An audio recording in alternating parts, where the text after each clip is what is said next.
Oh, my God, ladies and gentlemen, I saw this movie. Have you seen this movie? Not yet, but you ought to go see this movie. What a lovely piece of work this is, and doubly difficult, I think, for this woman, because as you may not know, maybe you do know, or maybe I better not say. Well, let's... Well, ask her if you can say it or not. Yeah, I don't want to ruin it. I wish I had a nickel for every movie I've ruined. Oh, well, be a rich man. Our first guest is a talented actress. She's in a new provocative film entitled Her. It opens nationwide on Friday. Ladies and gentlemen, here's Scarlett Johannson. Scarlett.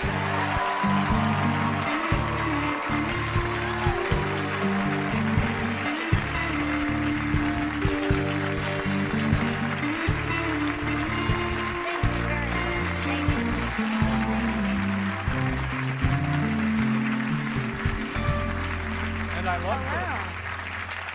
Scarlett, how are you? I'm very good, thank you. You look wonderful as always. Tell us about your holidays. A nice holiday? It was a nice holiday. I got stuck in the Arctic vortex like everybody else.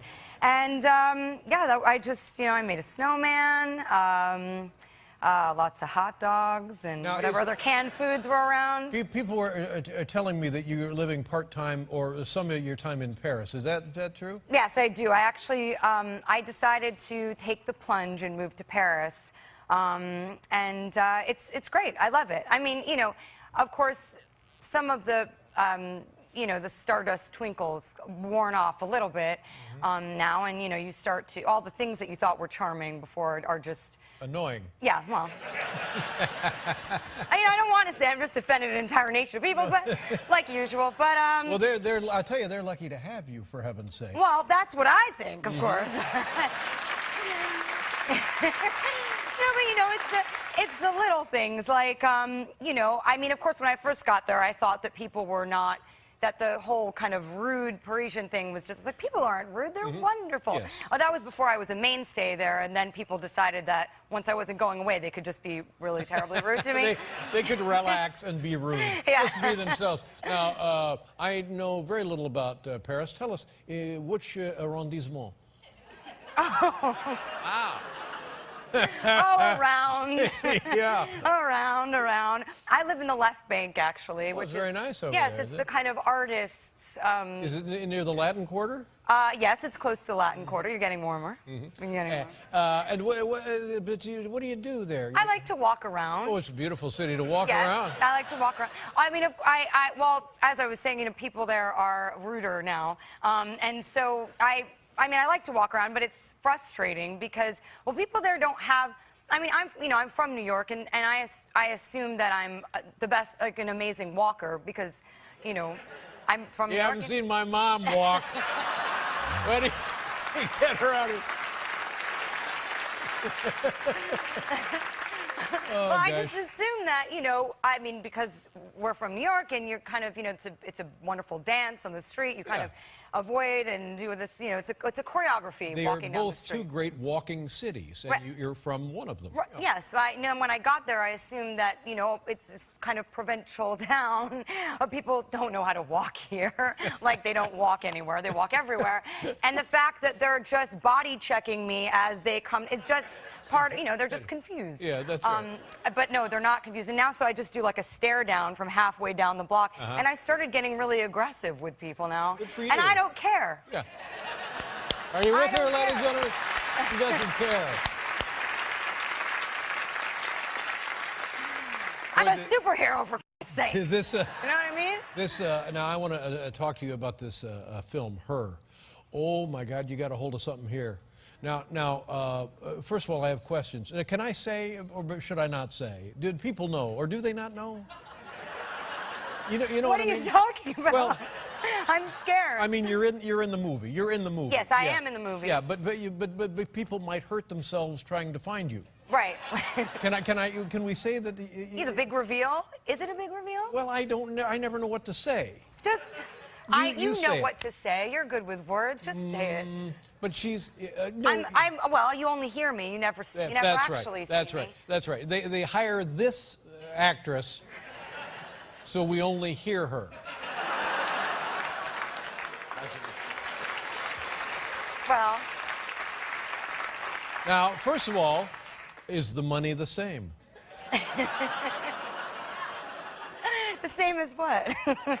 As if we got to see you.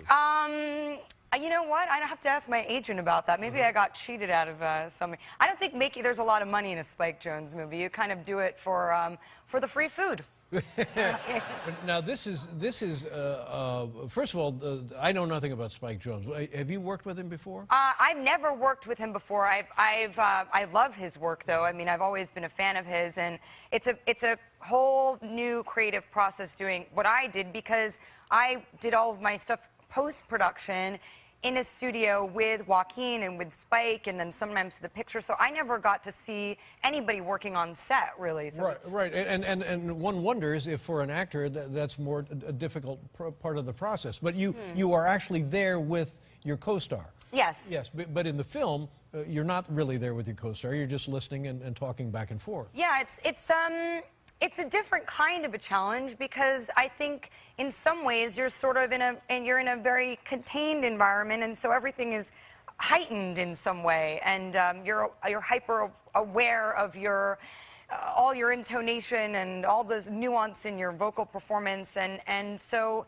it's a different kind of a challenge, I think. I'm telling you, the result is amazing, and I don't want to go too much farther down the road here talking about this. The writing of this, what a monumental accomplishment this is, for God's sakes. This is an original screenplay. It's an original screenplay, and it's Spike's first screenplay, and it really is, I think, incredibly touching and poignant, and it I think was as much of a sort of a kind of cathartic experience for him as it was for all of us as actors. I think we all got to really dig deep and kind of go there, you know? And they're promoting the movie as a guy who falls in love with his computer. Well, that's an oversimplification. It really is much, much more than that, but that's how it's being marketed. But you take that idea and you think, well, really, is that more than like an 8-minute sketch, really? An 8-minute skit? But the fact that it sustains for 2 hours, it's just a lovely piece of work. Thank you. I mean, I think because the character, Samantha, that I play, is she's a character that really, well, she says she's growing through her experiences, and so she's evolving, and I think if she didn't have that evolution, it would kind of be this one-note thing. But because she's discovering herself, and Joaquin's character, Theodore, is discovering himself through this relationship with her, and these two characters are really, you know, finding themselves in one another. You know, it can really, it's really quite, like I said, a very poignant love story. Let me ask you another technical question. We have Joaquin Phoenix, and we'll get to that goofball in a minute. And then we have you as the co-star of the film, though we never see you. Now, and maybe we've covered this, but is the acting the same if it's just your voice, or is it different if it's just your voice? I don't know. It feels very authentic, and of course, because Joaquin was kind enough to come in and do the work with me, so I got to be able to actually really see him. Well, and you believe that these conversations actually are taking place. Yeah, well, they are. I mean, they really are. You know, I mean, in every way, we were there together. You know, and I think because Spike cut it from many kind of different techniques that we use, the performance, I think, it's hard to have a perspective, but it's present, but it's also, it's not totally human. It has a certain quality to it. No, you know what it is? It's perfect, because there is that intimacy, but there is also the electronic separation of the device, which is the computer, the internet, whatever this futuristic thing is that they're living with, you know? And some of it was shot in Shanghai, is that correct? Yes. Did you go to Shanghai? No, I've been to Shanghai before, but not for like I said, I did everything in post-production. I almost fell down the rabbit hole in Shanghai, but somebody Now, what does that picked mean? me back up. What happens there? What does that mean? What? What does that mean? You almost fell down the rabbit hole. It's a long story. No. We got plenty of time. Well, not a real big deal. You know, I used to work for Moet, which was a really wonderful contract, because there was so much free champagne. Yeah, that's right. And that was part of the rabbit hole, of course. It just gets deeper and deeper, and there's a real big party scene in Shanghai. You know, see, I didn't. How does that happen? People like to party. I don't know.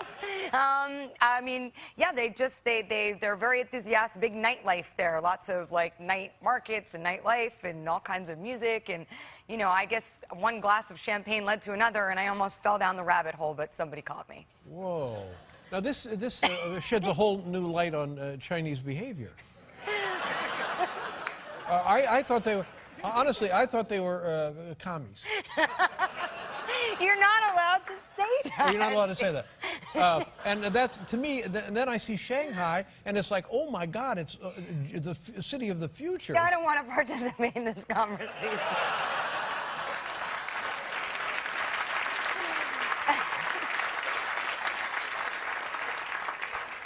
Okay, but the film is futuristic, but not crazy, not like 2090. It's the near distant future. Yeah, the near distant future. And Spike refers to it as sort of the optimistic near distant future. So tell me about I'll tell you, we'll talk about that when we come back. But that Shanghai, I was fascinated by the city is actually that big and that metropolitan and that sophisticated. Yeah, it's pretty intense. I mean, of course, the crazy thing about Shanghai is that you take one wrong, I mean, you just can't find your way. You're totally discombobulated, and it's so big and so different, and lots of interesting smells going on there. Yeah, it's a whole other world. It's a whole other world. Well, you get a snoot full of champagne, you go to Newark, it's a whole different world too. For God's sake. We'll be right back with Scarlett Johannson, ladies and gentlemen.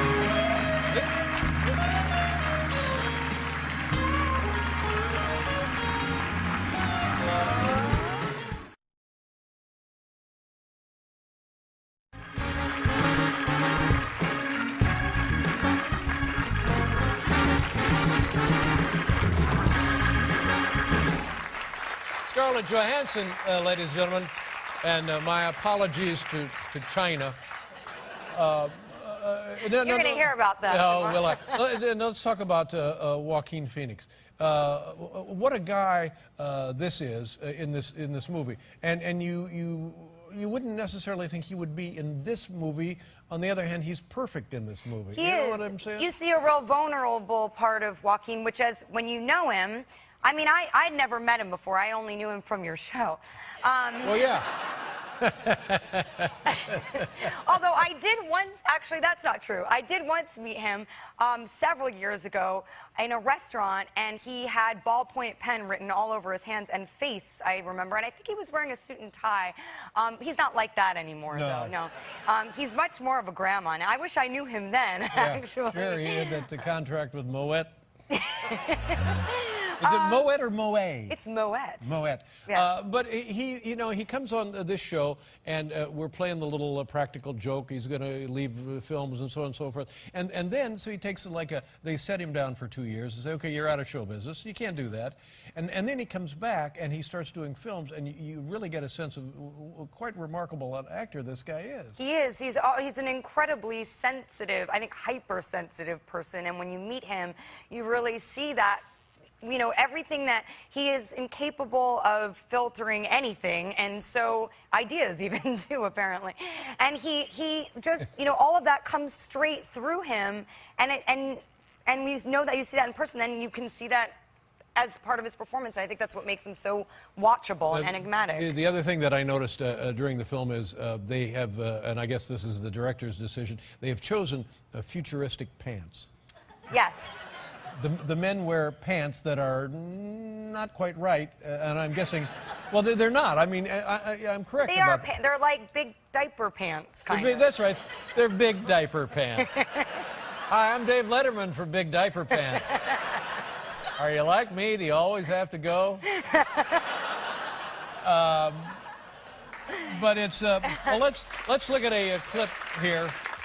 And then we'll talk more about this. Okay, what is the clip going to be? I believe this clip is that we are at a carnival and we're on a little bit of a date. On a date. Now, keep in mind, this is the disembodied voice of Scarlett Johannson, and she's an operating system. That's correct. And this is now prevalent in American culture, worldwide culture, and they can be friends and company to actual living, breathing humans. Yes, we have instinct. Okay, let's take a look. This is Her. It opens on Friday. See what's happening there? He's falling in love with his OS. What do you, are you working on a movie right now? Well, I have Captain America 2 coming out, and then we're on to do Avengers 2.